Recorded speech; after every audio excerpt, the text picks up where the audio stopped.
up in the sky. Look, it's captivating. It's energizing. It's Eliances Heroes. Eliances is the destination for entrepreneurs, investors, CEOs, inventors, leaders, celebrities, and startups, where our heroes in business align. Now, here's your host flying in, David Kogan, founder of Eliances. That's right, and we just had on Seti Gershberg and Jay Tenenbaum, Scottsdale REI, buying America and making it better by keeping people in their homes, ScottsdaleREI.com. Later on in the show, we are going to have, you ready for this? The publisher of Forbes magazine. That's right, Forbes.com. And by the way, thank you for the feedback we continue to have from having the co-founder of Priceline on. Of course, he's part of Eliances, so make sure you go to Eliances.com. He was just at one of our recent grand tables. Go to Eliances.com. That's ELIANCES.com. It is the only place where entrepreneurs align. Well, first of all, think of this. Trying to create a game, a board game. First of all, that in itself is almost impossible. But you know what's impossible?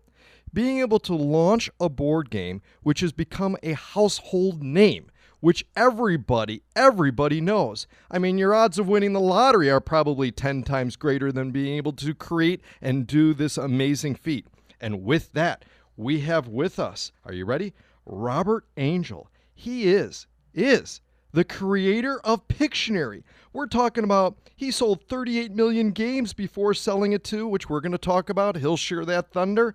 And you could reach him at PictionaryCreator.com.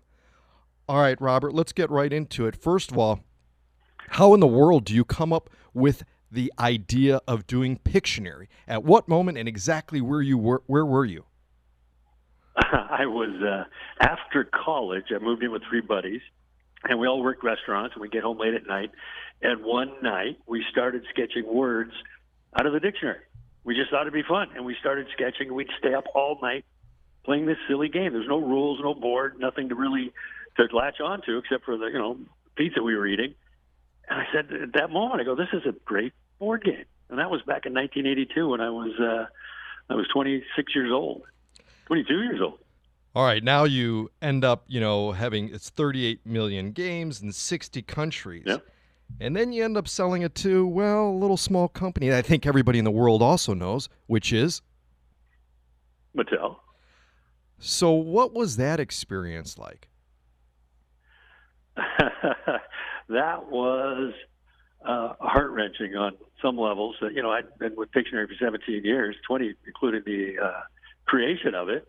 And we get in there, and it was just the time to sell it, but it was exhilarating, and it was, letting go of an appendage at some what it felt like. But it was time. It was time to move on.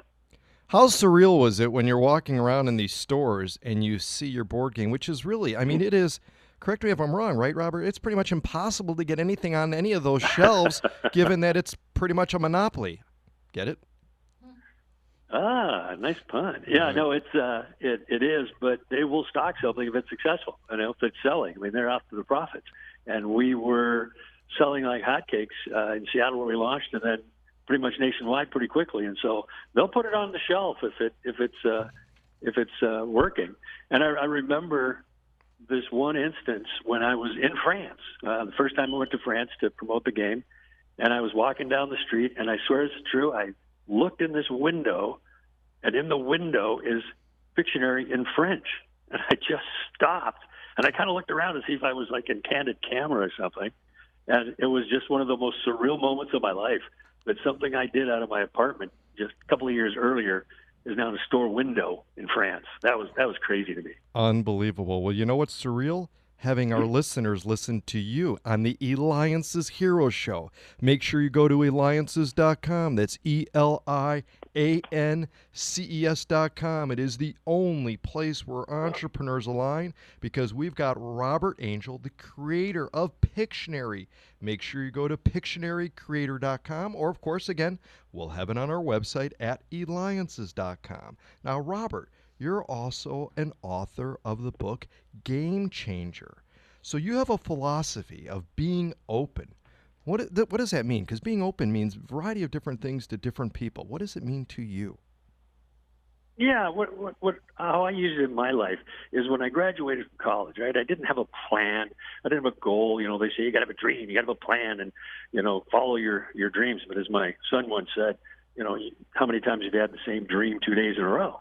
So when I graduated, I just wanted to see what the universe was going to give me, right? But I was going to be open to what it gave me. So I wasn't just sitting back and going, well, I have no plan, but I'm open to what happens. So when Pictionary happened, when I came across this idea for this game, I was ready for it.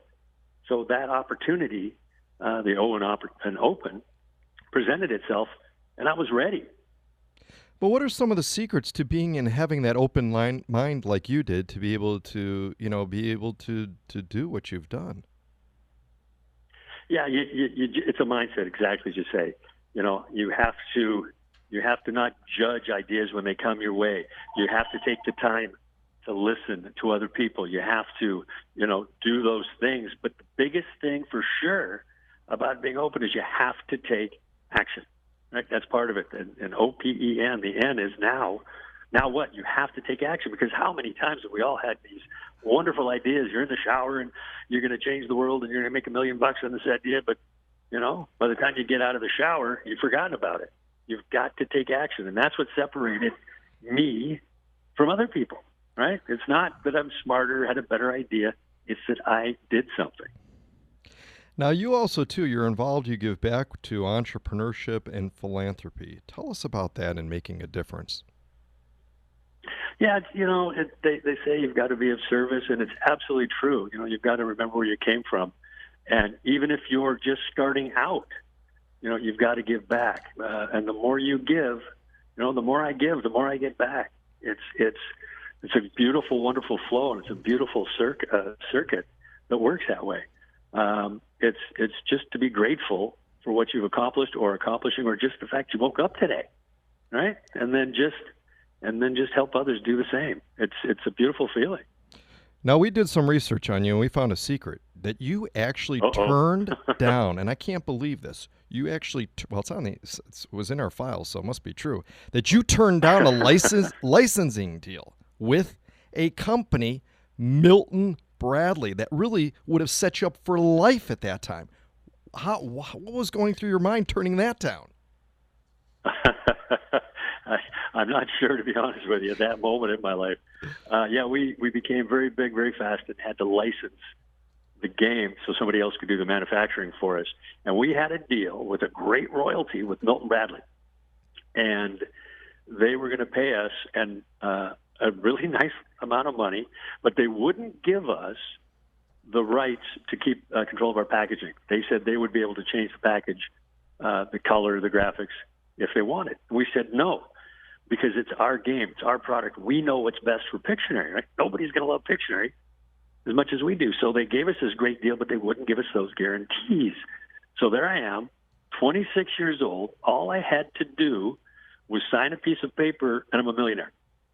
I'm making $500 an hour, $500 a month, driving a 10-year-old beater car, and I wouldn't sign it because it wasn't in my best interest, and it wasn't in the best interest of Pictionary. I mean, it's like I wasn't going to give up short-term or long-term success for short-term gain, and I turned them down. I mean, it was hard. I'm saying that's very cavalier now, man, but it was the right thing to do, and I stuck to my guns. I stuck to my vision. And it all worked out in the end anyway. Unbelievable. Yeah, that's what I was. Believe me, I was saying that over and over to myself. That first night, I'm making it sound like it was okay. I'm going to do this, but I didn't sleep for a night. It was like, oh my gosh, what did I do? But ultimately, I knew it was the right decision. That's fantastic. Well, Robert, you mentioned earlier too that you've got a son, and we want to know some of the secrets that you've shared with your son to be able to nurture him, and some of the advice to be able to grow and be successful. And really, I guess that thing is being open. Can you share that, please? Yeah. What it comes down to a lot of is just being yourself, right? We get labels put on us all the time. And I tell them, don't let people tell you who you are. Because when you're comfortable with yourself, when he's comfortable and you know who you are and know where you're going and you at least know that you're going to be open to it, not all that clutter gets in the way. right? We all get all this stuff that comes our way that doesn't serve us, it doesn't make us happy. And if you're authentic and you know what you really are all about, and you can push all that stuff away or not let it in, that's when the magic happens. That's when you're more open. That's when you don't have all this stuff rattle around in your head.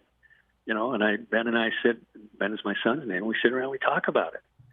And it's like, just over and over and over. And I need it too. I mean, I forget myself sometimes. I mean, nobody's immune.